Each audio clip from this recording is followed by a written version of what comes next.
Hey Gadgeteers, all this summer and now into the fall I have been updating my EDC, and today I'm going to tell you which flashlight I chose.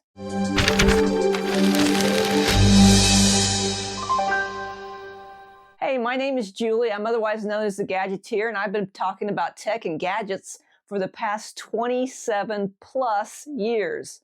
It's crazy, right? Well, today I am back to tell you what flashlight I ended up choosing to go into my EDC for this year. All this summer and now into fall, I've been updating my EDC. If you want to see some of my other videos for some of the other categories, be sure to look in the links in the description below. The category for today is flashlights, and the choices that I went with are all in this hand right now. Let's go over to the top-down view and I will tell you more about them. Here are the flashlights that I picked from. Two of them I already had. This one is a SPERAS ARC Ti flashlight. They sent me two of them just recently to do a review. I'll link to that written review on the Gadgeteer website in the description below. And I'm going to start this video off with talking about the most expensive of the three and going down to the least expensive. And this is the most expensive, the SPERAS ARC Ti flashlight. Now it's made very nicely because it's made out of titanium. It has a nice heft to it. It's a nice size. It features this nice loop. You could hook it on a lanyard or something like that so that you can get a good hold of it. It has some knurling. It's not real tactile though around the barrel here. And then let's just see how it works. First of all, to activate the light, you just twist this back half. And when you twist it, it turns on like so. And when you fully twist it all the way, it is at the highest level, which is 150 lumens, but you can back it down to a lower level, and that is 10 lumens. And then when you untwist it a little bit farther, it turns off. This flashlight features a built-in USB-C port. If you just unscrew it all the way, you can see this port here, and that's how you charge it. There's also an O-ring right here, and they include an extra O-ring to keep it watertight. Then you just screw it back down, and don't screw it all the way so the light comes on. The light is not on here, even though it looks like it is, but it's not because my light up here is shining against it. Then if you want to see the battery itself, it's a really tiny little battery right here. So it can be replaceable, so that's nice. So it is a nice little flashlight. It's easy to use, and it is currently $38.99 on their website. So that is the SPERAS ARC Ti flashlight. I love the way it looks. They also sent the bubble version. It's just kind of a, oh, I don't know, variegated color. It's kind of cool. And this is their blue version. The prices are both the same. Really nicely made. They feel like a quality little flashlight. And that is the SPERAS ARC Ti flashlight. So now let's go down one step in price. And I have the Olight i1R2 Pro keychain flashlight from Olight. Now I love Olight stuff, and this little light, when I received it, it was I think last year during the holidays, and now they have different colors and different styles, but it's the same light. What we have here is pretty much just like the SPERAS. It's about the same size. I mean, it also has a little place here to put a lanyard if you want to, and it has the same mechanism, as in that you twist it to turn on the light. But when you twist this one fully, the the max lumens is 180, and then when you unscrew it somewhat, it's a lower level. I'm not sure what the lumens is on this one. Okay, so then when you unscrew it again, it turns off. Now, just like the SPERAS, you unscrew it and you have access to a USB charging port. So it's pretty much the same light, only it has more lumens. Now I'm not sure how you get to the actual, let me see something here. Let me turn this. I'm not sure that this one allows you to change out the battery.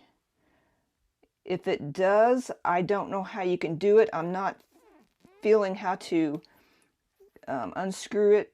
There might be a way, but it is a rechargeable flashlight.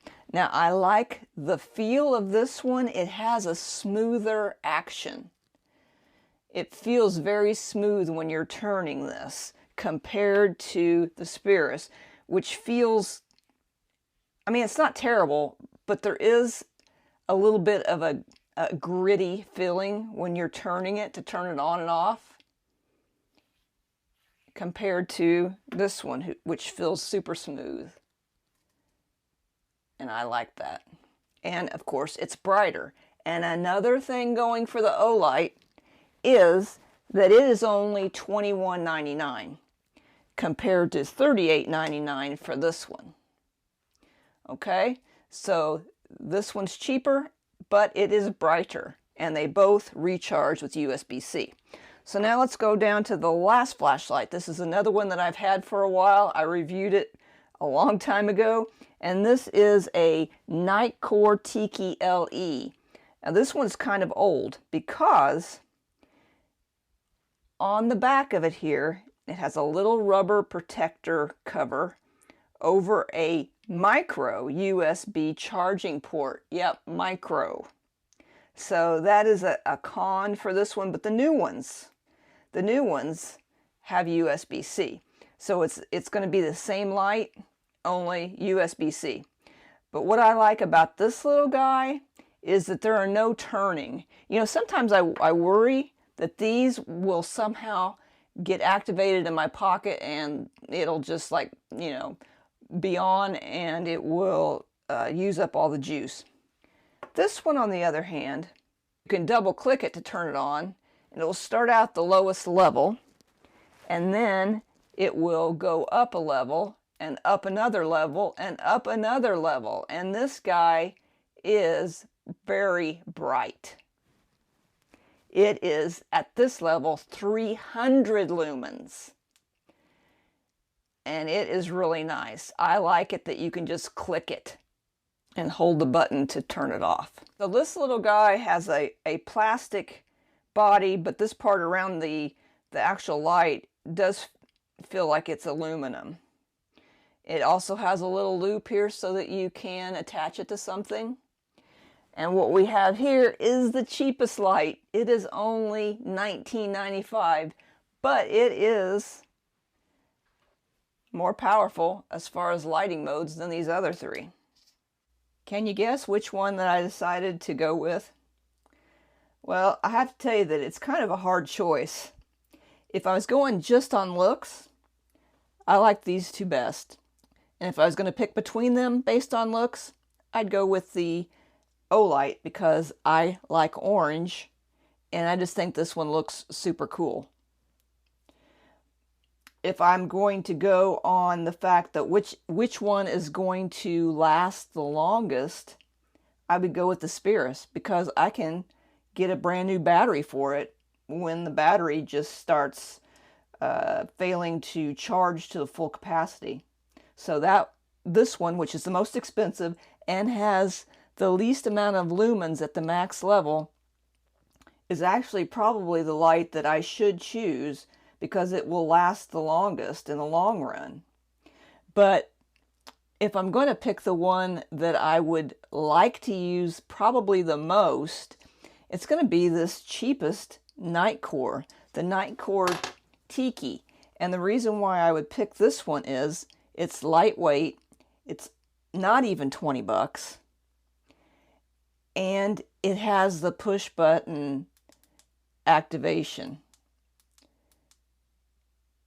Not to mention, it has 300 lumens compared to the other ones. So it is the brightest, it is the least expensive.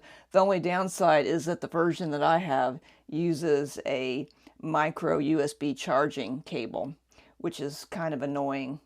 But if I wanted to, I could spend 20 bucks and get a new one with the USB-C. And I just like it because it's lightweight. And like I said, it has the push button mechanism, which I prefer to the twist. So for right now, this is the EDC flashlight that I am going with. So what do you think, guys? Did you enjoy this video? Did I help you make any choices for your own EDC flashlights at all? If I did, give me a thumbs up below. And if you would like to see other videos where I go through a variety of gear, please subscribe and don't forget to hit that bell icon. And as always, I hope you have a great day.